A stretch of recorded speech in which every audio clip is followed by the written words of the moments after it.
Hello, everyone. Welcome to the session. All the chemical engineers who are preparing for the GATE 2026, 2027, PSU 2026, PSU 2027, आप सभी के लिए ये session बहुत important होने वाला है बिकॉज इस सेशन में हम बहुत सारे इंपॉर्टेंट पॉइंट्स पे बात करेंगे। स्पेशली हम बात करेंगे कि बीटेक के बाद ड्रॉप लेना चाहिए या नहीं लेना चाहिए। अगर लेना है तो क्या स्ट्रेटेजी होगी प्रिपरेशन करने की, और अगर ड्रॉप नहीं लेना है तो क्या एमटेक के साथ गेट की प्रिपरेशन हो सकती है? Is it possible? Is it possible to get a rank along with the MTech? क्या ये पॉसिबल है कि एमटेक में हम पॉइंटर भी संभाल ले और गेट में रैंक भी ले आए? ठीक है, तो इन सारी चीजों पे चर्चा होगी।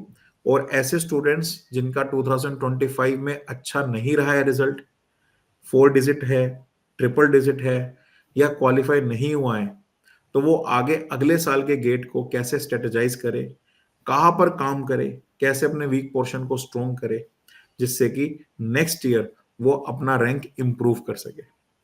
तो इस तरह के कई सारे इंपॉर्टेंट पॉइंट्स जो कि आपके लिए बहुत रेलिवेंट है, आपकी प्रिपरेशन जर्नी में बहुत मैटर करते हैं, उन सारे पॉइंट्स पे हम बात करेंगे।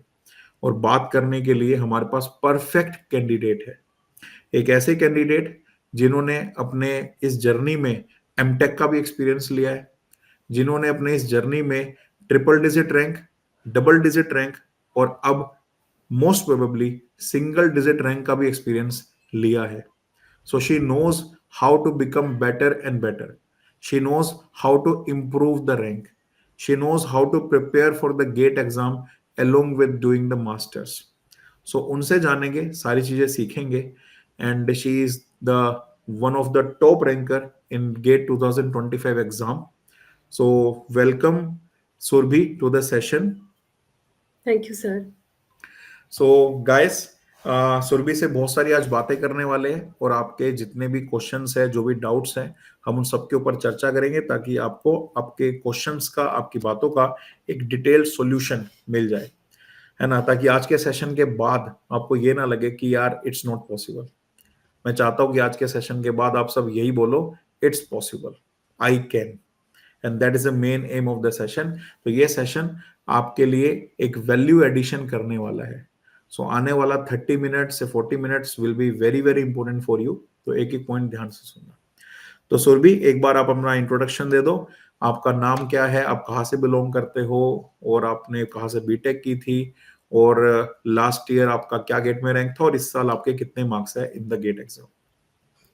So, hello everyone. My name is Surbhi Sharma. I have done my PTech from Banasthali Vidyapeeth, and last year my gate rank was 45, and this year my gate marks is 65. And gas, मैं आपको बता दूं कि 65 marks पे इस साल expected है। मेरी प्रोडिक्शन तो ये बोलती है टॉप 5 है ना। बाकी कुछ टीचर्स है, उनकी प्रोडिक्शन टॉप 10 में भी बोल रही है, बट सबकी एक प्रोडिक्शन कॉमन है कि सिंगल डिजिट रैंक तो आएगा ही आएगा। ठीक है, बाकी मुझे लगता है कि टॉप 5 के अंदर आएगा, और देखते हैं कि जब रिजल्ट का दिन होगा तो क्या रहेगा exact rank, but single digit rank is confirm at this marks. तो सुरभि, सबसे पहले बात मैं ये जानना चाहूंगा कि जैसे कि लास्ट ईयर आपका 45 रैंक था, है ना, तो 45 रैंक आने के बाद क्या जर्नी रही? बिकॉज बहुत सारे स्टूडेंट्स अब ये सोचने लगेंगे कि मैम के अगर 45 रैंक था तो फिर वो दोबारा उन्होंने गेट क्यों दिया, दोबारा उन्होंने तैयारी क्यों करी, है ना।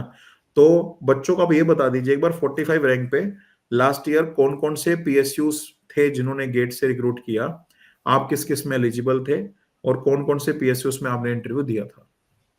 श्योर। सो मैंने पहले एनपीसीआर और बार्क का इंटरव्यू दिया था, बट उनमें उनमें तो नहीं हुआ था मेरा क्योंकि कंपटीशन हाई था। बिल्कुल। फिर मैंने नालको का इंटरव्यू दिया था। वो एक्चुअली गेट 2023 के बेसिस पे रिक्रूट कर रहा था, तो उसमें मेरा सिलेक्शन हो गया था। बट मैंने उसको फिर मैंने वो ज्वाइन नहीं किया था बिकॉज ऑफ सेवरल रीजंस। फिर मैंने आईयूसीएल का इंटरव्यू दिया था और मुझे लग रहा था कि मोस्ट प्रोबेबली हो ही जाएगा, बट क्योंकि फिर लक की वजह से नंबर ऑफ वैकेंसीज कम निकली थी, कम थी, इस काफी वजह कम से थी। मैं सिर्फ 0.5 मार्क्स से रह गई थी। सो गाइस, मैं आपको बता दूं, जैसे सुरभि ने बोला कि पीएसयू में हो जाता है, हो सकता है कि जो डिजायर्ड पीएसयू है उसमें ना हो, लाइक सुरभि का नालको में हो गया था, बट डिजायर्ड पीएसयू लेट से आईयूसी है तो वहां पे नहीं हुआ। तो गेटिंग ए डबल डिजिट ना sometimes is not the guarantee to get into the PSU, ठीक है, you need little bit of luck also. मैं एक ऐसे कैंडिडेट को भी जानता हूं जिन्होंने पिछले 3 साल से लगातार सिंगल डबल डिजिट के अंदर रैंक लेकर के आई है, ठीक है। Currently she is in IIT Roorkee I guess, जहां तक मेरी नॉलेज है। तो वो लगातार पिछले 3 साल से डबल डिजिट लेकर के आ रहे हैं, 80 रैंक, 60 रैंक, 50 रैंक, इस तरह से। बट बिकॉज एक लक फैक्टर बहुत बड़ी चीज है ना, तो कहीं ना कहीं 0.5 से 0.25 से 0.15 से मार्क्स से कई बार रह जाता है ना। तो एफर्ट करते रहना है, आपको हार नहीं माननी है। जैसे सुरभि का अभी जैसे उन्होंने बताया कि 0.5 से रह गया, तो वट शी कैन थिंक कि ठीक है यार छोड़ो, अब अपना बस जो कर रहे हैं उसको में ध्यान देते हैं, अब और आगे नहीं जाना। बट नहीं, उन्होंने गिव अप नहीं किया, उन्होंने कहा कि ठीक है यार, अगर 0.5 से भी रह गया तो उस चीज को भी बिल्कुल एलिमिनेट कर देते हैं, क्योंकि गेट का वेटेज तो 85% है ना। तो 45 रैंक का हिसाब से जो भी मार्क्स बने उसका जो 85% था, अब अगर सिंगल डिजिट रैंक आ गया तो उसका 85% तो वेटेज और भी ज्यादा होगा। मतलब अब अगर इंटरव्यू में और भी कम मार्क्स आए तो भी सिलेक्शन कंफर्म हो जाएगा, क्योंकि अल्टीमेटली ओवरऑल जो मेरिट लिस्ट बनती है वो तो इसी बेसिस पे बनती है कि 85% गेट का वेटेज है, 15% इंटरव्यू का वेटेज है। तो इससे ये पता लगता है गाइस कि कई बार यहां तक पहुंचने के बाद भी ना आपको एक पुश और चाहिए होता है। और 45 रैंक या 80 रैंक, 70 रैंक, डबल डिजिट में रैंक आने के बाद ऐसा नहीं कि सारे के सारे प्लेस हो जाते हैं। कुछ बच्चे लेट से किसी ना किसी रीजन से, एज का फैक्टर हो सकता है, मेडिकल रीजन हो सकता है, एट दैट टाइम इंटरव्यू में अच्छा परफॉर्म नहीं हुआ, या कुछ ऐसे क्वेश्चंस पूछ लिए जो तुम्हारे डोमेन के नहीं थे, है ना, या कुछ और एक्सपीरियंस मांग रहे थे तुम्हारे पास नहीं था, कोई भी रीजन हो सकता है। तो ऐसे केस में हार नहीं माननी, गिव अप नहीं करना है। You need to prepare, continue preparation रखनी है, अगर एम क्लियर है तो।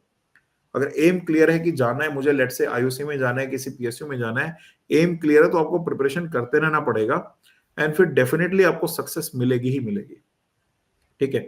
एंड नालको की जहां तक सुरभि ने बात की कि नालको में हो गया था, तो मैं आपको बता दूं कि नालको बहुत अच्छी पीएसयू है, और जहां पर इसकी लोकेशन है प्रोडक्शन की, वाइजैक के अंदर, ठीक है।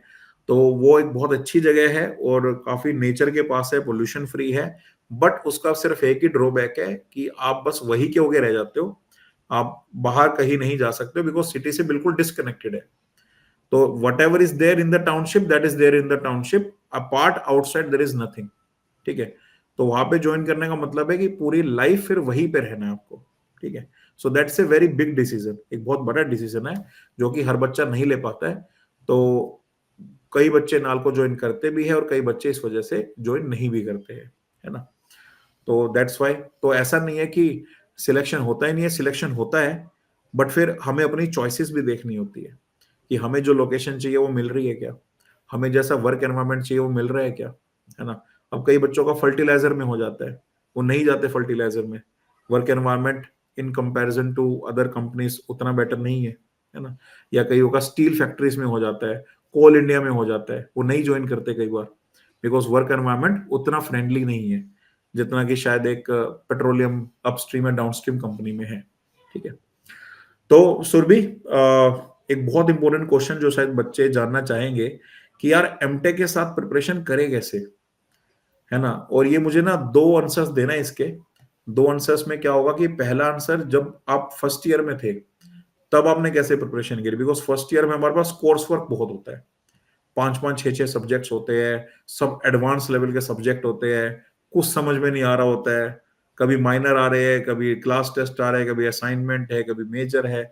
उसके साथ साथ गेट की तैयारी कैसे करें, कैसे मैनेज करें। और फिर जब हम सेकेंड ईयर में आ जाते हैं तो बिल्कुल चीजें चेंज हो जाती है, फिर कोर्स वर्क ज्यादा नहीं रहता, फिर अपना प्रोजेक्ट वर्क आ जाता है, गाइड को डेली शक्ल दिखाओ, गाइड को काम दिखाओ, लैब में आओ, अटेंडेंस दो, सैटरडे संडे भी कई बार जाना पड़ता है गाइड के पास।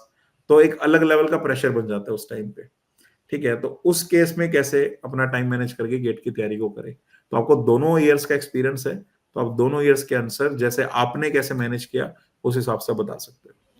देखिए, जब एमटेक जब स्टार्ट हुई है तब तो एकदम हौच-पौच स्टार्ट हो जाती है, कभी कुछ आ जाता है, कभी कुछ आ जाता है। तो तब गेट की प्रिपरेशन करना बिल्कुल भी पॉसिबल नहीं होता है कि मतलब कि अच्छे से करो, क्योंकि हम उसी में बिज़ी हो जाते हैं। तो एक बार जब फर्स्ट सेमेस्टर खत्म हो जाए तो 1 महीने की छुट्टी होती है, तो उसमें अच्छे से गेट के लिए पढ़ सकते हैं हम, और क्योंकि हम ऑलरेडी प्रिपरेशन कर चुके हैं गेट के लिए, ऑलरेडी क्वालीफाई कर चुके हैं, तो कहीं न कहीं वो चीज़ काम आती है, हमें बस वो चीज़ें रिवाइज़ करनी होती हैं। सही बात है, सही बात है। और फिर जब जनवरी में सेकंड सेमेस्टर स्टार्ट हुआ था, तो थोड़ा-थोड़ा मैं रेगुलर बेसिस पे तो नहीं पढ़ पा रही थी, लेकिन थोड़ा-थोड़ा पढ़ रही थी, एंड जब लास्ट के कुछ दिन रह गए थे, तो तब मैंने सिर्फ़ गेट पे ही ध्यान दिया था। तो हम्म, ऐसे कर कर सकते हैं। बिल्कुल बिल्कुल ठीक, बिल्कुल ठीक। और सेकंड ईयर में होके कैसे करना है फिर? सेकंड ईयर में तो मतलब फिर से वैसे ही स्टार्ट हो जाएगा कि कोर्स वर्क आ जाएगा, फिर प्रोजेक्ट वर्क भी ज़्यादा होता है, तो फिर तब भी गेट गेट में ध्यान देना उतना पॉसिबल नहीं है। लेकिन जब वो थर्ड सेमेस्टर भी खत्म हो जाता है, तो फिर से गेट पे ध्यान देना है। इनफैक्ट मैंने क्या किया था, मैंने प्रोजेक्ट पे कम ध्यान दिया था, गेट पे मैंने ज़्यादा ध्यान दिया था, तो इसीलिए गेट में मेरी मतलब मोस्ट प्रोबेबली अच्छी रैंक आएगी, बट कहीं न कहीं प्रोजेक्ट वर्क थोड़ा कम अच्छा हुआ है, तो फिर हम ये कर सकते हैं कि चलो पहले हम वो चीज़ थोड़ा कॉम्प्रोमाइज़ हो जाए, लेकिन हम्म, जब गेट से आप फ्री हो जाओ, तो फिर आप पूरा टाइम और एनर्जी फिर प्रोजेक्ट वर्क पे ही लगाओ। सही बात है, बिल्कुल ठीक बात है। सो गाइस, जैसे कि आपने सुना कि एमटेक के साथ साथ, क्योंकि एमटेक का अगर मैं फर्स्ट सेमेस्टर की बात करूं तो लोड बहुत ज्यादा होता है, नंबर ऑफ सब्जेक्ट्स बहुत ज्यादा है, और कोई छोटे मोटे सब्जेक्ट्स नहीं है, सब बिल्कुल बड़े बड़े, advance thermo, advance CRE, advance control, advance transport phenomena, और इलेक्टिव्स हो जाते हैं कई सारे। तो ऐसे में वर्कलोड बहुत ज्यादा हो जाता है। ठीक है, तो अगर आप ऐसे में मैनेज कर सकते हो तो 1 घंटा या 2 घंटे डेली बेसिस पे अगर दे सकते हो तो बिल्कुल दो। नहीं दे सकते तो कोई बात नहीं, एमटेक अपनी संभालो, पॉइंटर संभालो अपने। और जैसे कि सुरभि ने बताया कि नवंबर के एंड तक एग्जाम्स खत्म हो जाते हैं, और उसके बाद दिसंबर पूरा मिलता है तैयारी करने के लिए, और जनवरी में भी आप टाइम लेके तैयारी कर सकते हो। तो बेसिकली 1 महीने से लेकर 2 महीने के बीच में टाइम मिलता है, जिसमें आप पूरे अवेलेबल रहते हो। और क्योंकि आप ऑलरेडी प्रिपेयर कर चुके हो, अब मास्टर्स में क्यों हो, क्योंकि आपने गेट क्वालिफाई किया था, गेट में आपका रैंक था, इसलिए मास्टर्स में हो। तो नोट्स आपके पास बने हुए हैं, प्रिपरेशन आपकी हो चुकी है। तो इसीलिए आप उस 2 महीने के अंदर अपनी प्रिपरेशन को रिवाइज करके, पीवाईक्यूज को रिवाइज करके आप गेट एग्जाम दे सकते हो। ठीक है, और सबसे बड़ी इंपॉर्टेंट बात क्या है कि अभी जो बच्चे इस सेशन को सुन रहे हैं, शायद अभी मार्च चल रहा है, आप अगर इस सेशन को रिकॉर्डेड देख रहे हो 15 दिन बाद, 1 महीने बाद, 2 महीने बाद, तो मार्च अप्रैल के अंदर ये सेशन आप अगर देख रहे हो, या फेब में देख रहे हो, तो गाइस अभी आपके पास एमटेक शुरू होने में भी कई महीने, काफी टाइम है, कई महीने है। क्योंकि एमटेक शुरू होती है जुलाई में, जुलाई की भी लास्ट में लगभग शुरू होती है। तो लेट्स से अगर आप मार्च में इस सेशन को देख रहे हो, तो अप्रैल, मई, जून और लगभग आधा जुलाई, 3 से 3.5 महीने आपके पास तो अभी भी है ना, इसको क्यों भूल रहे हो? तो लेट्स से अगर आपका सिलेबस अभी कंप्लीट नहीं भी हुआ है, let's say 60% he syllabus complete है, तो इन 4 महीनों के अंदर सिलेबस पूरा कर लो। इन 4 महीनों के अंदर, 3 महीनों के अंदर, 2 महीने, जितना भी टाइम आपके पास है, जो सब्जेक्ट्स आपके रह गए उसे पूरा कर लो, कंप्लीट कर लो विद पीवाईक्यू, सो दैट जब नवंबर में तुम एमटेक का एग्जाम दे दोगे और दिसंबर जनवरी तुम्हें मिलेगा, तब तुम्हें बस रिवाइज करना हो। उस टाइम पे फिर ये नहीं होना चाहिए कि आपके सब्जेक्ट्स भी रह गए, आपको वो भी करने हैं, आपको लेक्चर्स भी देखने हैं, वो नहीं होना, फिर मुश्किल हो जाएगा। तो मेक श्योर कि मास्टर शुरू होने से पहले आप अपना सिलेबस कंप्लीट कर लो, नोट्स अच्छे से बना लो, पढ़ लो, पीवाईक्यूज कर लो, एंड एवरीथिंग अपनी तरफ से रेडी हो जाओ, सो दैट जब दिसंबर में तुम्हें टाइम मिलेगा तो बस रिवाइज करो, पीवाईक्यूज करो, थोड़े बहुत टेस्ट दे दो, एंड डन, गेट हो गया। ठीक है, और जैसे कि सुरभि ने बताया, सेकंड ईयर के अंदर प्रोजेक्ट वर्क आ जाता है, ऑब्वियसली कोर्स वर्क रहता है, थोड़ा सा कोर्स वर्क का लोड कम हो जाता है, बट हाँ, प्रोजेक्ट वर्क का भी अपने आप में काफी ज्यादा लोड होता है ना। तो अगेन सेम चीज इसी में मैं बोलूंगा कि अगर डेली के 1 घंटा 2 घंटे मान लो रूम पे जाने के बाद, इवनिंग में, लेट इवनिंग में, लेट नाइट में, या अर्ली मॉर्निंग में मैनेज कर पाओ तो बहुत अच्छी बात है। कंसिस्टेंसी बहुत अच्छी रहती है अगर 1 भी घंटा आप डेली दे रहे हो ना, रिवाइज करने में, प्रैक्टिस करने में, so that 1 our also matters the most. But अगर नहीं तो उसके बावजूद भी नवंबर के बाद आपके पास 1 महीना 1.5 महीना मिलता है। हालांकि सेकेंड ईयर के अंदर वो 1 महीना मिलता तो, बट वहां पे छुट्टी नहीं होती है, प्रोजेक्ट आपका कंटिन्यू रहता है, बट कोर्स वर्क नहीं रहता है, बस प्रोजेक्ट वर्क रहता है। बट अगर आप दिलदार बंदे हो, हिम्मत वाले बंदे हो, तो आप छुट्टी ले सकते हो। लाइक मैंने अपने टाइम पे, जब मैं मास्टर्स कर रहा था सेकेंड ईयर में, तो मैंने अपने टाइम में नवंबर के बाद मैं नहीं गया था लैब में, है ना, 2 महीने मैंने लैब में अपनी शक्ल नहीं दिखाई थी। तो हिम्मत चाहिए उसके लिए, क्योंकि जब उसके बाद आप लैब जाओगे तो टीचर सुनाएगा तो ना, गाइड सुनाएगा आपको, थोड़ा सा डांटेगा भी, झाड़ेगा भी सबके सामने, बेइज्जती भी करेगा, बट वो हिम्मत होनी चाहिए सुनने की फिर, क्योंकि एक बार की बात है, फिर वो झाड़ के शांत हो जाएगा, तुम काम करना शुरू कर दो और चीजें नॉर्मल हो जाएगी। तो ऐसी अगर हिम्मत है तो हाँ बिल्कुल, आप 2 महीने ले सकते हो सेकेंड ईयर में भी। अदरवाइज प्रोजेक्ट के साथ साथ आप अपना काम कंटिन्यू रखो, और ज्यादा नहीं यार, 2-3 घंटे भी अगर आप पढ़ोगे ना, क्योंकि नोट्स ही रिवाइज करने हैं, पीवाईक्यूज ही कर रहे हैं, चीजें आपको आती है। और क्या होता है ना, गेट देते देते आप कॉन्फिडेंट होते रहते हो, फिर वो जो डर होता है ना कि यार नहीं होगा तो क्या होगा, जो पहली बार में डर होता है नहीं होगा तो क्या होगा, वो डर नहीं रहता। फिर दूसरी बार में, तीसरी बार में वो डर नहीं रहता, क्योंकि दे दे के इतना हैबिचुअल हो चुके होते हैं, ठीक है यार अब क्या ही फर्क पड़ता है। तो जब बिना डर के आप गेट देने जाते हो ना, तो बहुत अच्छा रिजल्ट आता है, बहुत अच्छा रैंक आता है। ठीक है। I still remember one of my classmate, उसका नाम था दीपक रस्तोगी, वो मेरे साथ फर्स्ट ईयर में था एमटेक के अंदर, 2013 की बात मैं कर रहा हूँ यहाँ पे। तो फर्स्ट ईयर के अंदर हमने सबने अच्छा से तैयारी करी अपना एमटेक की, और सबने बढ़िया बढ़िया पॉइंटर लेकर आए, और दिसंबर में फिर उसने अपना नोट्स उठाए और नोट्स उठा के रिवाइज कर लिया। 2014 का गेट था, one of the easiest GATE in the history of GATE exam. तो लक कह लो कुछ कह लो, वो बहुत इजी था, तो जो भी वो पढ़ के गया था 1 महीने में, वो सब उसने वहां पे सोल्व कर दिया क्वेश्चन आगे, और उसका रैंक आ गया, शायद उसका 10 या 15 रैंक था। And then he got placement in the IOC and then he left, है ना। तो अभी वो आईओसी के अंदर है, अच्छी पोस्ट पर है। तो आप बस 1 महीने की भी तैयारी करोगे ना, कई बार 1 महीने की तैयारी भी आपके बहुत काम आ जाती है, क्योंकि ऑलरेडी आपकी सीट तो एमटेक में है ही, खोने को आपके पास कुछ है नहीं, नहीं भी हुआ तो एमटेक तो आपकी चल ही रही है, पॉइंटर्स तो आपके आ ही चुके हैं। तो अंदर से जब डर निकल जाता है ना, बंदा बेखौफ हो जाता है, तो फिर आप गेट एग्जाम में बिल्कुल फोकस के साथ, कॉन्फिडेंस के साथ एग्जाम दे पाते हो, डर नहीं रहता। And to all the new learners मैं बताना चाहूंगा कि अगर आप डर निकाल दोगे ना, तो पहली बार में भी आप गेट एग्जाम में अच्छा रैंक ला सकते हो। पैनिक नहीं होना है, टेंस नहीं होना है, बस इस चीज का ध्यान रखना आपको। ठीक है। अच्छा सुरभि, एक चीज और बताओ, जैसे आपने गेट एग्जाम दिया है कई बार, तो 3 घंटे जो गेट एग्जाम के होते हैं, उस 3 घंटे को कैसे मैनेज करना चाहिए? What is the best strategy to give the GATE paper? पहले घंटे में क्या, दूसरे घंटे में क्या, पहले क्या अटेम्प्ट करे, बाद में क्या अटेम्प्ट करे, आपने कैसे किया? मेरी तो ये स्ट्रैटेजी रहती है कि जो क्वेश्चंस हमें अच्छे से आते हैं, ईज़ी होते हैं, उन्हीं को सबसे पहले करो। लाइक मेरा तो ये है कि मैं हमेशा एप्टीट्यूड वाला सेक्शन ही पहले अटेम्प्ट करती हूँ, क्योंकि ओके। मेरे लिए वो ज़्यादा ईज़ी है। ठीक है। उसके बाद जब टेक्निकल वाला पार्ट स्टार्ट होता है, तो मैं जो मुझे लगता है कि लेंथी क्वेश्चन है, उसको मैं बाद के लिए छोड़ देती हूँ, क्योंकि उसे पहले समझने में भी टाइम लगता है। ठीक तो बात है। पहले जो छोटे-छोटे क्वेश्चन्स होते हैं, वन लाइनर क्वेश्चन्स होते हैं, उनको मैं सॉल्व करती जाती हूँ। हम्म। तो फिर जो लेंथी क्वेश्चन्स होते हैं, उनको बाद के लिए छोड़ना चाहिए, क्योंकि फिर थोड़ा प्रेशर भी कम हो जाता है, फिर हम उस क्वेश्चन को ज़्यादा अच्छे से समझ पाएँगे। तो हम्म। ऐसे होना चाहिए। और अगर आपको लग रहा है कि किसी क्वेश्चन में आपका ज़्यादा टाइम जा रहा है, आपको हम्म। ज़्यादा एनर्जी लगानी पड़ रही है, तो उस क्वेश्चन को अभी के लिए छोड़ दो, उसे बाद में देखना चाहिए, क्योंकि फिर जो ईज़ी क्वेश्चन्स हैं, वो रह जाते हैं कभी-कभी। सही बात, सही बात है। सो गैस, बिल्कुल ठीक बोला सुरभि ने कि ऐसे क्वेश्चंस जो छोटे क्वेश्चंस हैं, वन लाइनर है, फैक्ट बेस्ड है, कंसेप्ट बेस्ड है, जिनको सोल्व करने में ज्यादा टाइम नहीं लगेगा, जिनको पढ़ने में ज्यादा टाइम नहीं लगेगा, या जिनके जैसे क्वेश्चंस आपने पहले किए हुए हैं, जो पीवाईक्यू से इंस्पायर्ड है, किसी प्रैक्टिस क्वेश्चन से इंस्पायर्ड है ना, किसी टेस्ट से इंस्पायर्ड है, मतलब कहीं ना कहीं वैसा क्वेश्चन हमने देखा हुआ है, किया हुआ है, उस क्वेश्चन को पहले करो।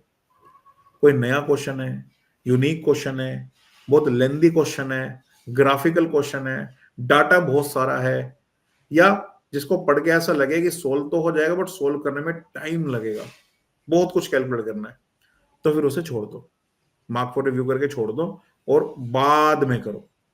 तो पहले वो सारे क्वेश्चंस जो इजी है, जो हो सकते हैं, जो वन लाइनर है, फैक्ट बेस्ड है, कंसेप्ट बेस्ड है, मैच द कॉलम है, या जिनके जैसे क्वेश्चंस हम पहले कर चुके हैं, उनको पहले अटेम्प्ट कर लो, और बाकी क्वेश्चंस को बाद में अटेम्प्ट कर लो। ये सबसे इफेक्टिव स्ट्रेटेजी है। और इस स्ट्रेटेजी में फिर आपको ये ध्यान रखना है कि मान लो अगर अटेम्प्ट करते टाइम कुछ क्वेश्चंस ना भी हुए सोल्व, तो पैनिक नहीं होना है, क्योंकि 65 क्वेश्चंस का पेपर है और आपको 65 क्वेश्चंस नहीं करने हैं। आप अगर 40 से 45 क्वेश्चंस भी सही करके आ जाओगे ना, आपका टॉप 10 में रैंक आ जाएगा। 40 क्वेश्चंस भी सही कर दोगे, टॉप 100 के अंदर डेफिनेटली आपका रैंक आ जाएगा। तो GATE exam it's not about getting 100 out of 100, it's about 60 to 65 out of 100। इतने मार्क्स भी आ जाते हैं तो आपकी नैया पार हो जाएगी, आप जहां पहुंचना चाहते थे वहां पहुंच जाओगे। तो दैट मीन्स कि 40 मार्क्स का तो पेपर नहीं करना ना यार। तो अगर कोई क्वेश्चन नहीं भी हो रहे तो सोच लो 40 मार्क्स के अंदर है, 60 मार्क्स के अंदर नहीं है। मान लो 10 क्वेश्चन लगातार नहीं हुए तो कोई बात नहीं, 65 में से 10 नहीं भी हो तो 55 तो बचे ना अभी भी। आपको तो 40 करने हैं, तो 55 में से भी तो 15 ये भी और मार्जिन है। इस तरह से अगर सोचोगे ना तो कभी पैनिक नहीं होगा और हमेशा कॉन्फिडेंटली ही आप पेपर देते रहोगे।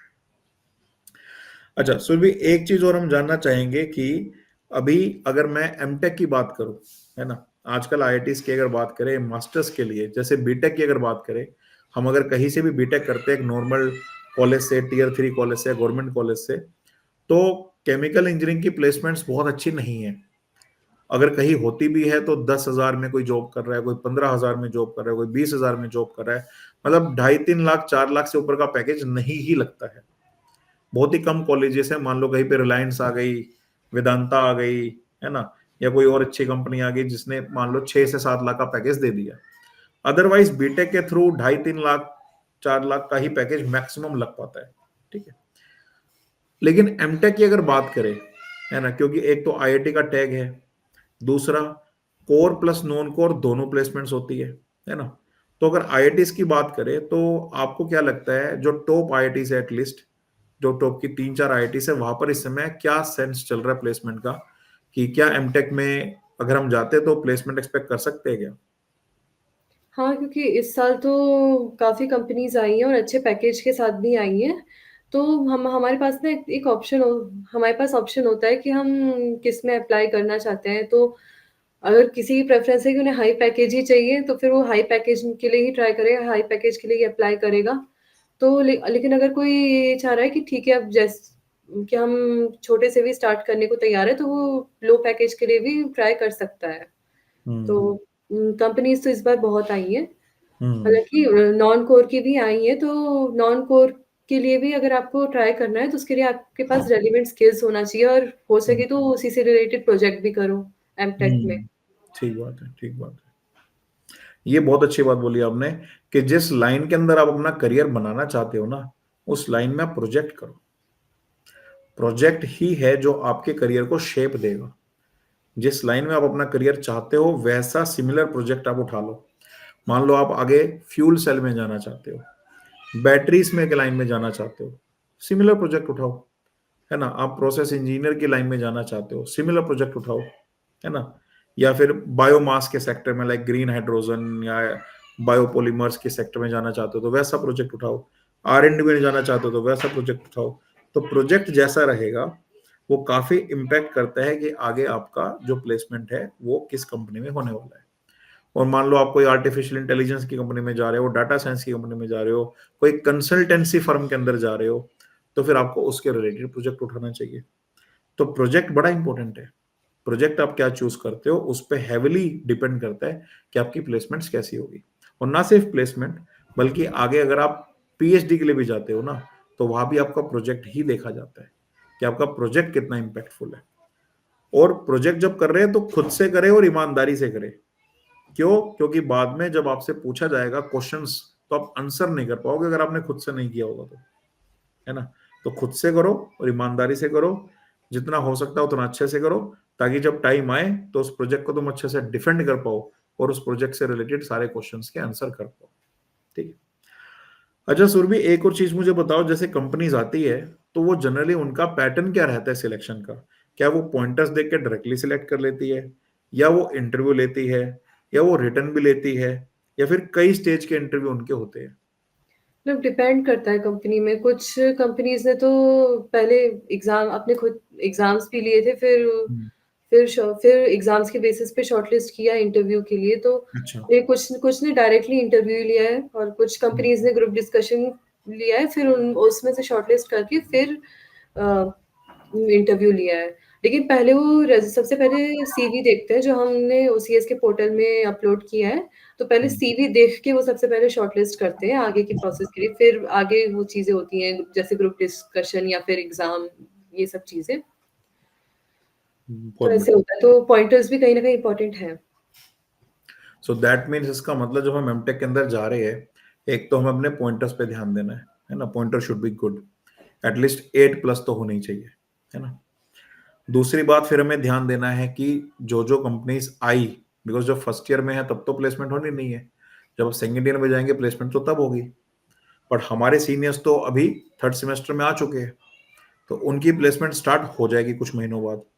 तो उस समय पे as a first year student हम ध्यान दें कि जो कंपनीज आ रही है वो उनकी क्या रिक्वायरमेंट है, और अगर वो रिटर्न ले रही है तो रिटर्न में क्या पूछ रही है। Is it related to chemical engineering, is it general aptitude, is it reasoning, और इज इट समथिंग एल्स, जो भी रिटर्न है तो उस रिटर्न का ध्यान दे, है ना। और जैसा भी रिटर्न है उसकी फिर तैयारी करना शुरू कर दे अभी से ही। फिर आपने बोला जीडी लेती है कई कंपनीज, तो जीडी में बहुत सारे बच्चे डरते हैं, शाई करते हैं, मतलब नहीं दे पाते ढंग से। तो मास्टर में आप चले गए हो और आपको पता है जीडी होगा, तो क्यों ना फर्स्ट ईयर से ही प्रैक्टिस करनी शुरू कर दे।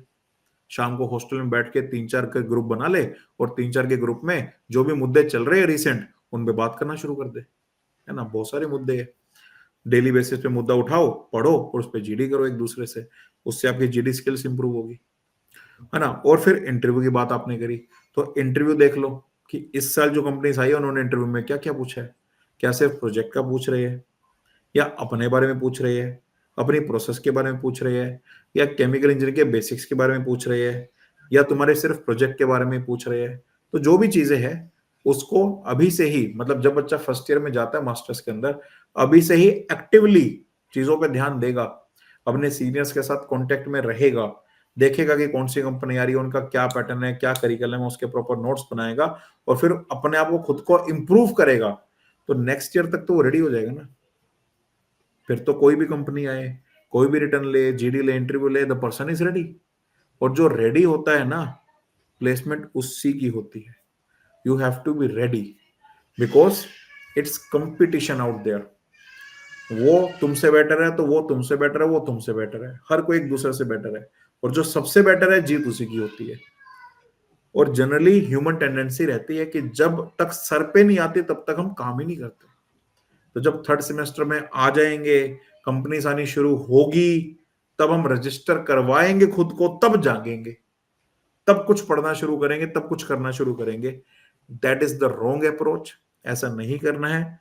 फीड फॉरवर्ड कंट्रोल स्ट्रेटेजी की तरह आपको डिस्टरबेंस आने से पहले ही अपने सेट पॉइंट को चेंज कर देना है, ताकि जब डिस्टरबेंस आए तो आपका स्टडी स्टेट डिस्टर्ब ना हो।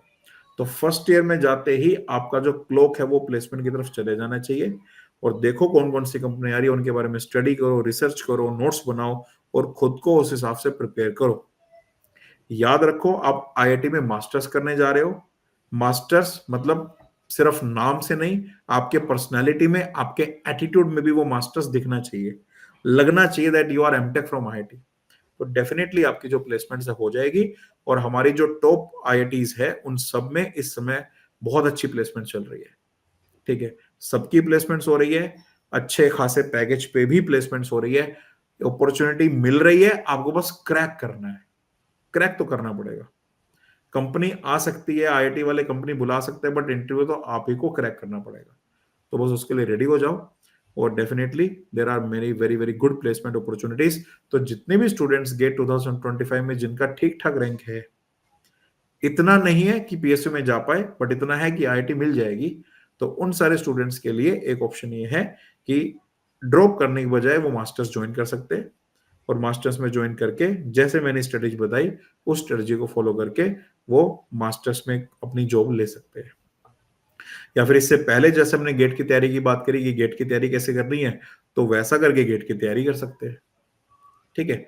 अब एक सवाल ये आ जाता है कि कौन सी आईआईटीज में जाए जहां पर गेट की तैयारी इजी है, टाइम मिल जाता है, और कौन सी आईआईटी में जाए जहां पर हमें मास्टर्स ही करनी चाहिए, गेट की तैयारी नहीं करनी चाहिए।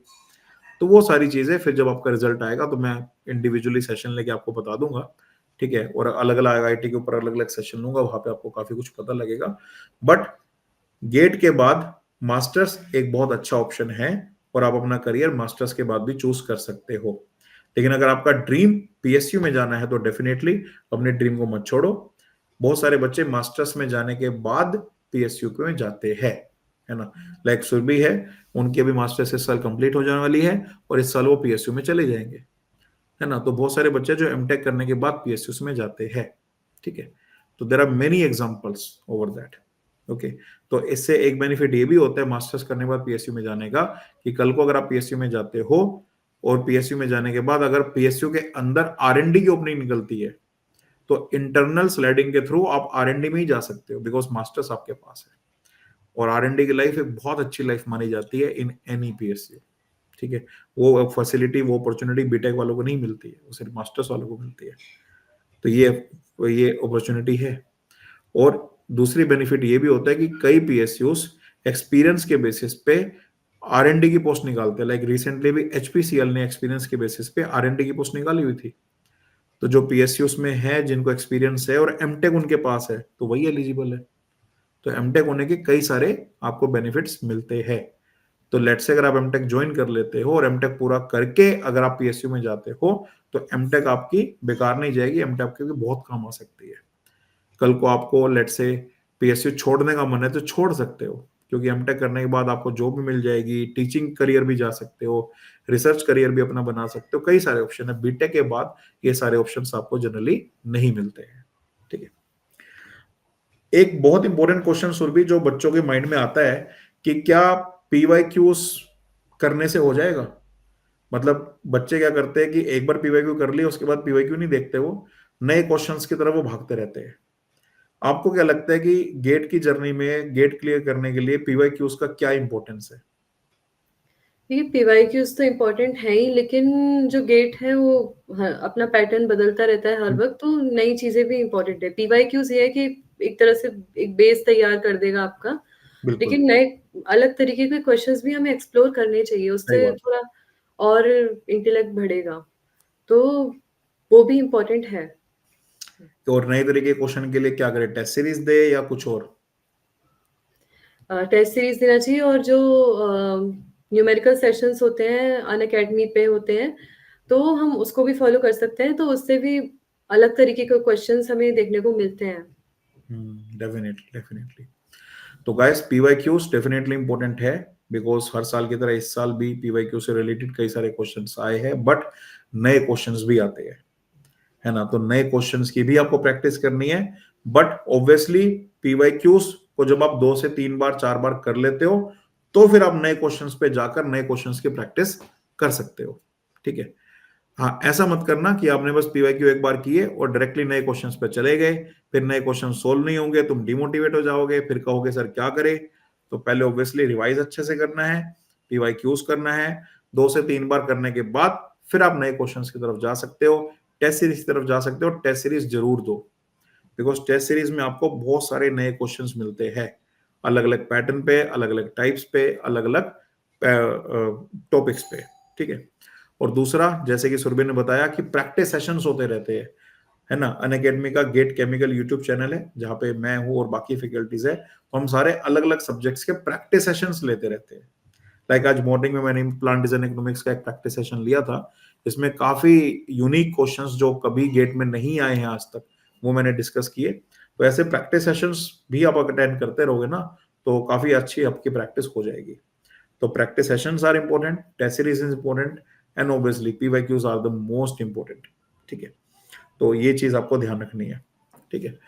सुरभि, कई बच्चों का चैलेंज होता है कि वो पढ़ रहे होते हैं, रिवाइज कर रहे होते हैं ना, बट उन्हें चीजें याद में नहीं रहती है, भूल जाते हैं फॉर्मूलाज, है ना।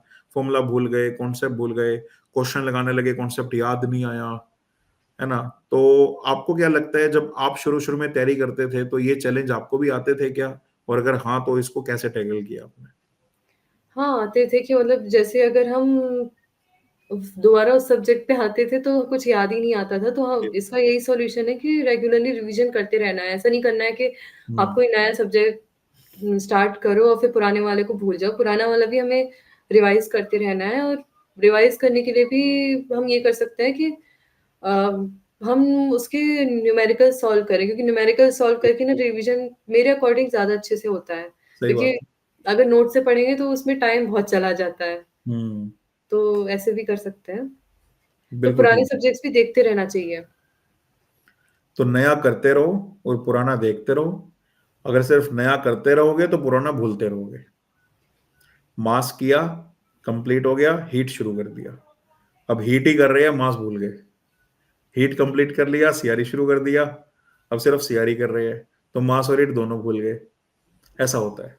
तो करते करते क्या होगा, पूरा सिलेबस कंप्लीट हो जाएगा और तुम देखोगे हाथ में कुछ भी नहीं है। तो इसलिए पुराना भी आपको करते रहना है ना। नया भी करना है, पुराना भी करना है। ऑब्वियसली पुराने को ज्यादा टाइम मैं मानता हूं नहीं दे पाओगे आप, बट ठीक है, ज्यादा नहीं, आधा घंटा 1 घंटा डेली का दे सकते हैं, है ना। नोट्स रिवाइज करने का टाइम नहीं है तो शॉर्ट नोट्स बना सकते हो, शॉर्ट नोट्स बना के रिवाइज कर सकते हो। और अगर आप किसी सब्जेक्ट के पिछले 20 साल के सारे पीवाईक्यूज लगा देते हो तो सब्जेक्ट की अपने आप ही रिवीजन हो जाती है। बिकॉज पिछले 20-25 साल के पीवाईक्यूज में लगभग सारे के सारे कॉन्सेप्ट्स, फॉर्मूलाज, इंपॉर्टेंट जो भी है वो सब कवर हो जाता है। तो पीवाईक्यूज भी अगर आप लगा लेते हो ना तो अपने आप रिवीजन हो गई, है ना। तो शॉर्ट नोट्स बना लो, उससे रिवीजन कर लो, पीवाईक्यूज कर लो, वहां से आपकी रिवीजन हो जाती है। और लेट्स से अगर आपने टेस्ट सीरीज ली हुई है तो एक सब्जेक्ट के जितने टॉपिक वाइज टेस्ट है, अगर वो सारे एक साथ दे दोगे एक दिन में तो वैसे भी रिवीजन हो जाती है। मान लो मास ट्रांसफर की मैं बात करूं, डिफ्यूजन है, इंटरफेस मास ट्रांसफर है, डिस्टिलेशन है, extraction, absorption, adsorption, humidification, drying, membrane, इन सब के टॉपिक वाइज टेस्ट उठा लो।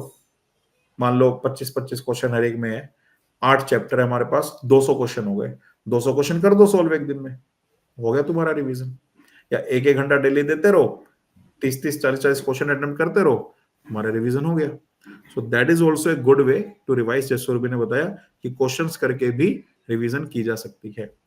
बट हाँ, अगर आपको कोई चीज लेट से याद नहीं हो रही है, बार बार भी तुम भूल रहे हो, तो फिर उसको लिख कर देखो। रिटर्न रिवीजन आपको करनी पड़ेगी। रफ नोटबुक उठाओ, उसके अंदर फॉर्मूला लिखो, ग्राफ याद नहीं हो रहा ग्राफ बनाओ, डेफिनेशन याद नहीं हो रही डेफिनेशन लिखो। मतलब जो भी चीज इंपॉर्टेंट है, रेलेवेंट है गेट एग्जाम के लिए, उसे लिख लिख कर देखो। लिख लिख कर देखोगे, बार बार क्वेश्चन प्रैक्टिस करोगे तो चीजें डेफिनेटली तुम्हें याद हो जाएगी। ठीक है, इसमें कोई डाउट नहीं है। अच्छा सुरभि, एक और बहुत इंपॉर्टेंट चीज मैं आपसे पूछना चाहूंगा कि जो बच्चे अभी जॉब कर रहे हैं, है ना, तो वो भी गेट की तैयारी साथ में कर रहे हैं। तो जैसे हमने एमटेक के साथ गेट की तैयारी करी है, वो बच्चे जॉब के साथ गेट की तैयारी करते हैं। तो जॉब के साथ आपको क्या लगता है, गेट की तैयारी अगर करे तो क्या शेड्यूल फॉलो करना चाहिए? अगर आप इस पे कुछ कमेंट करना चाहो तो, जॉब के साथ जो बच्चे गेट की तैयारी। बैलेंस तो दोनों चीज़ें करनी चाहिए कि मेरे अकॉर्डिंग जो ऑफिस का काम है उसे ऑफिस में ही कर लो, या जो वीकडेज है उनमें कर लो, और जो वीकेंड्स पे छुट्टी मिलती है उस पे अच्छे, उसमें पूरा ध्यान फिर हमें गेट पे ही लगाना चाहिए, और फिर ऑफिस का वर्क बिल्कुल भूल जाओ। बिल्कुल ठीक बात है। तो बहुत अच्छी बात बोली, ऑफिस का काम ऑफिस में और घर का काम घर में। तो ये सोचो कि ऑफिस से आने के बाद जब आप रूम पे आते हो तो फिर ऑफिस के बारे में मत सोचो, फिर आप बस गेट के बारे में सोचो। और कोई भी कंपनी में आप काम करते हो, 8 घंटे की आपके लगभग जॉब होती है, 8 घंटे के बाद तो फ्री होते हो, तो उसके बाद आप डेफिनेटली काम कर सकते हो। 2 से 3 घंटे, 4 घंटे डेली बेसिस पे तैयारी कर सकते हो। और जब आपकी छुट्टी होती है उस दिन तो आप 8-8 घंटे तक पढ़ सकते हो। तो डेडिकेशन चाहिए, मोटिवेशन चाहिए, बट पॉसिबल है, कंसिस्टेंसी चाहिए। ठीक है। एंड सुरभि, जो बच्चे अभी सेकेंड ईयर में है, थर्ड ईयर में है मान लो, और वो बच्चे अभी अनअकैडमी पे पढ़ रहे हैं, क्लासेस देख रहे हैं, उनके लिए आपका क्या गाइडेंस होगा कि उन्हें बिना ड्रॉप लिए वो गेट में रैंक ले आए, तो वो ऐसा क्या करे? यही कि हमें कंसिस्टेंट रहना है। बीटेक के साथ-साथ हमें गेट की भी उतनी सीरियसली तैयारी करनी है, या फिर हम ये कर सकते हैं कि थोड़ा हम बीटेक को भी, बीटेक पे थोड़ा कम ध्यान देके गेट पे हम ज़्यादा ध्यान दें। लेकिन सँभालना हमें दोनों को ही है, हम्म। और टेस्ट सीरीज़ तो देनी ही है। टेस्ट सीरीज़ के बिना आप गेट में अच्छी रैंक ला ही नहीं सकते हो। हम्म। तो टेस्ट भी अच्छी परचेज़ करनी चाहिए। सही बात है, सही बात है। तो being a second year and third year student guys, आप लोग भी अच्छा कर सकते हो। जैसे सुरभि ने बोला, कंसिस्टेंसी चाहिए बस, है ना। मान लो आप एक सब्जेक्ट कर रहे हो रेगुलर में, एक करो लेकिन अच्छे से करो। एक वीकेंड पे कर रहे हो तो वीकेंड पे करो, लेकिन अच्छे से करो, है ना, कंसिस्टेंट रहो। ऐसा नहीं कि एक दिन मूड आया तो 5 क्लासेस देख ली, फिर अगले 5 दिन हाथ ही नहीं लगाया, है ना, ऐसा नहीं, कंसिस्टेंट रहो, थोड़ा थोड़ा डेली बेसिस पे करते रहो। मान लो अगर आप सेकेंड ईयर में हो तो 1 या 2 सब्जेक्ट आप चलाओ, वीक, पूरे वीक में चलेगा। थर्ड ईयर में हो तो 3 सब्जेक्ट चला लो, है ना। फोर्थ ईयर में आ गए हो तो फिर तो आप पास आउट ही होने वाले हो, फिर तो पूरा दिन आपके पास है, तो 4 सब्जेक्ट भी आप चला सकते हो। सो डिपेंडिंग अपॉन आप कौन से ईयर में और कितनी जल्दी शुरू करते हो, उससे आपको काफी हेल्प मिलेगी। दूसरा, अगर आप सेकेंड ईयर या थर्ड ईयर के अंदर हो तो आप वही सब्जेक्ट शुरू करो जो सब्जेक्ट आपके सेमेस्टर में भी है, ताकि सेमेस्टर की पढ़ाई और गेट की पढ़ाई आपको अलग ना लगे। ऐसा ना लगे यार कॉलेज में तो मैं ये पढ़ रहा हूँ, घर पे आके ये पढ़ रहा हूँ, मैं तो पागल ही हो गया। ऐसा नहीं होना चाहिए। अगर आपके सेमेस्टर में मान लो मास ट्रांसफर है तो आप गेट में भी मास ट्रांसफर पढ़ो। सेमेस्टर में फ्लूइड मैकेनिक्स है तो गेट में भी फ्लूइड मैकेनिक्स पढ़ो। वही सब्जेक्ट गेट में उठाओ जो सब्जेक्ट आपके सेमेस्टर में चल रहा है। इससे बेनिफिट ये होगा कि दोनों जगह सेम चीज पढ़ोगे, गेट की तैयारी भी अच्छी हो जाएगी, सेमेस्टर में भी अच्छे मार्क्स आ जाएंगे, वाइवा भी अच्छा होगा, है ना, और विन विन सिचुएशन हो जाएगी फिर तुम्हारे लिए, है ना। तो दैट्स वाई जब आप कॉलेज के अंदर तैयारी करते हो तो गेट को और कॉलेज को अलाइन करते हो चलो, ताकि दोनों को करने में किसी तरह की प्रॉब्लम ना आए, ठीक है। एंड सुरभि, वो सब स्टूडेंट्स जो भी मान लो सेशन देख रहे हैं और जिन्होंने अभी तक अनअकैडमी के अंदर सब्सक्रिप्शन नहीं लिया है, तो आप उन्हें एक बार अपना अनअकैडमी का एक्सपीरियंस बता दो कि कैसी क्लासेस है, टेक्निकल वाइज कैसा है, लाइव क्लासेस, रिकॉर्डेड क्लासेस, और कैसे फैकल्टीज है, कैसा पढ़ा रहे हैं, क्या कंटेंट है, उसके बारे में। देखिए, हम चाहे कितना भी अच्छे से प्रिपरेशन कर लें, लेकिन अगर हमें गेट में अच्छी अच्छी रैंक लानी है, तो किसी की गाइडेंस होना भी ज़रूरी है। तो अलग-अलग जगह से पढ़ने के बजाय अगर हम एक जगह से पढ़ें, तो वो ज़्यादा बेटर है। अनअकैडमी से अगर आप पढ़ोगे, तो सारी चीज़ें एक ही जगह से मिल जाएँगी और उसका कंटेंट क्वालिटी भी बहुत अच्छी है मेरे और क्योंकि और मैंने जब अनअकैडमी का कोर्स परचेज़ किया था, मुझे बहुत सी नई चीज़ें भी सीखने को मिली थी, तो कहीं न कहीं मुझे मज़ा भी आ रहा था वो उसका कोर्स करने में। तो बेनिफिट तो है अनअकैडमी का कोर्स लेने में क्योंकि उससे आपको एक गाइडेंस मिल जाती है, एक डायरेक्शन मिल जाता है कुछ करने का। मेरा कौन सा कोर्स किया था आपने, याद है?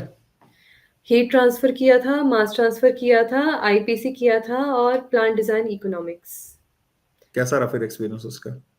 बहुत बढ़िया था, मतलब बहुत सी नई चीज़ें सीखने को मिली थी मुझे। सही है, सही है। पीडी तो मेरा फेवरेट सब्जेक्ट है, वैसे भी पीडी आपको काफी अच्छा लगा होगा। हाँ, मुझे आईपीसी में बड़ा मज़ा आया था लेकिन सबसे ज़्यादा। हाँ, आईपीसी और पीडी ये दोनों थोड़े हटके है ना, हाँ, टेक्निकल से हटके आ जाता है, तो ये मेरे फेवरेट सब्जेक्ट है दोनों। और मैं ये बोलता भी हूँ ना, आपको याद हो तो, कि आईपीसी और पीडी दोनों केमिकल इंजीनियर को प्रोसेस इंजीनियर बनाते हैं। ये चीजें करने के बाद इंसान दूसरे डायरेक्शन में शिफ्ट हो जाता है।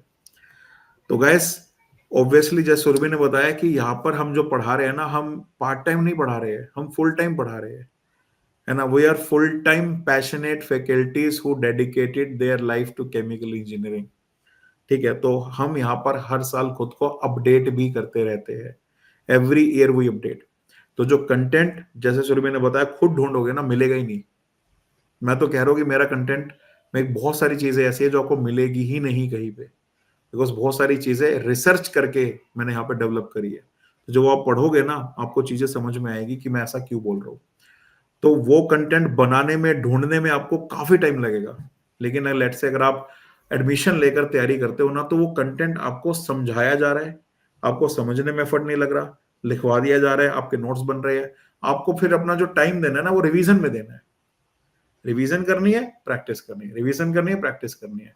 अदरवाइज अपना ज्यादातर टाइम बेचारा बच्चा बुक्स पढ़ के कंटेंट ढूंढने में ही लगा देता है, और इससे क्या होता है, इससे लेट ही होता है, डिले ही होता है ना। और पहले के टाइम पे तो कोचिंग की फीस भी बहुत ज्यादा हुआ करती थी, है ना।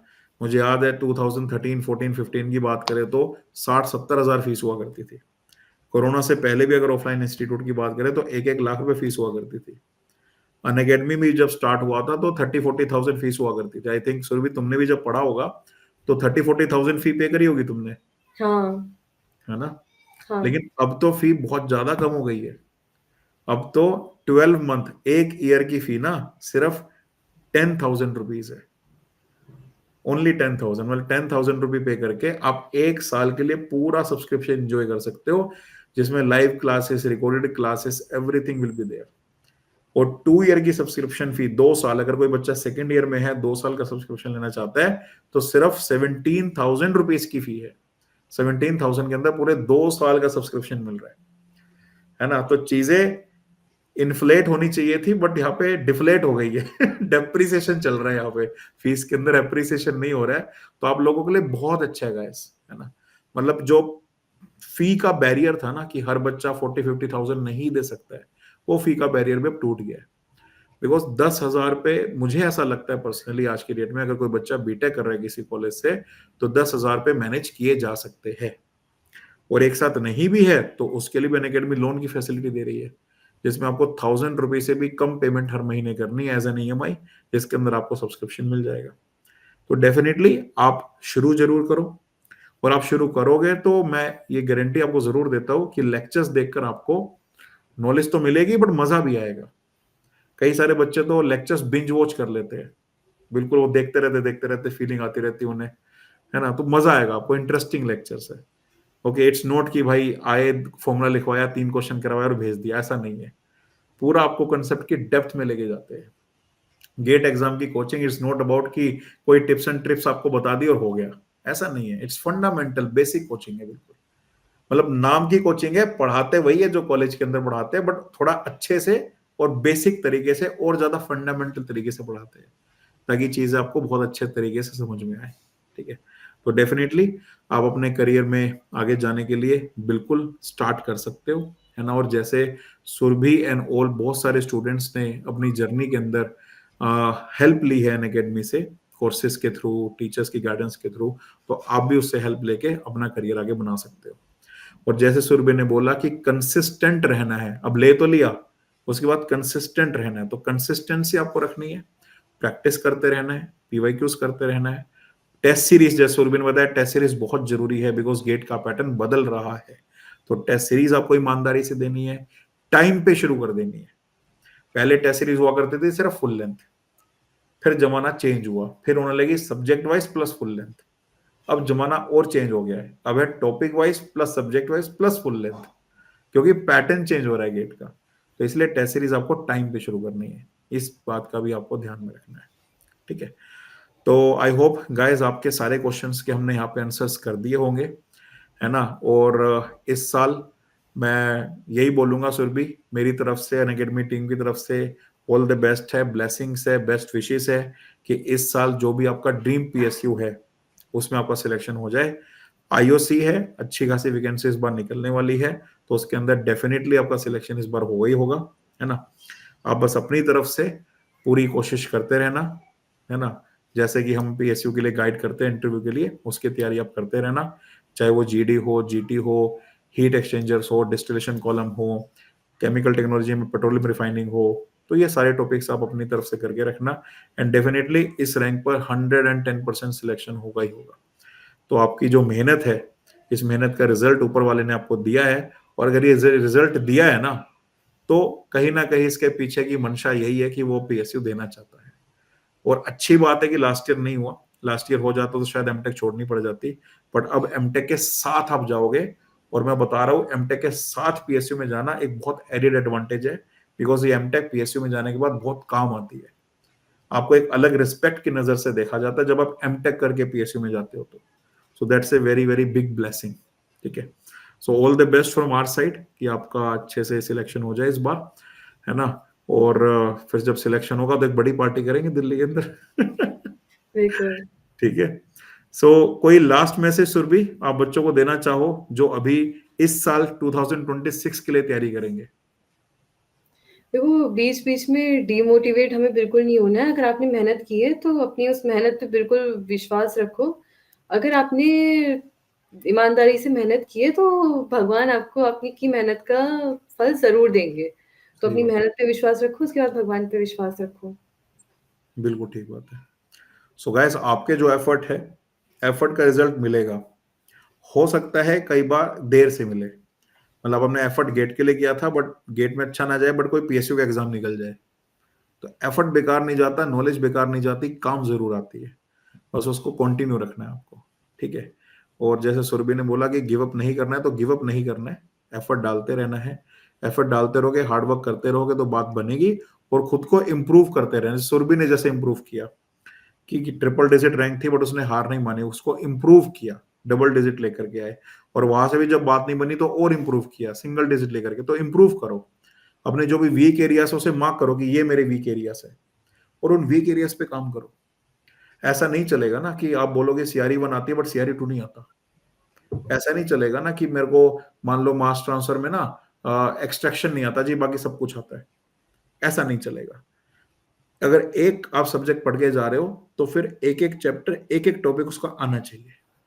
फिर चाहे लेक्चर्स देख के करो, टेक्स्ट बुक पढ़ के करो, या कोई और सोर्स के करो, बट उसको स्ट्रॉन्ग बनाओ, क्लैरिटी लेकर के आओ, है ना। तो जब आप हर तरीके से परिपूर्ण हो जाओगे तो डेफिनेटली आपका रिजल्ट भी आएगा ही आएगा, है ना।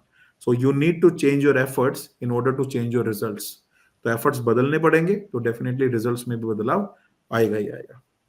सो ऑल द बेस्ट गाइस। इसी तरह टॉपर स्टॉक के सेशन आगे भी होते रहेंगे। आप अपना ध्यान रखो, और जो जो अभी सेशन में डिस्कस हुआ है, सुरभि ने बताया है, आप उसको जरूर इंप्लीमेंट करो, और सुरभि की तरह आप भी टॉप 10 के अंदर अपनी जगह नेक्स्ट ईयर बना सकते हो।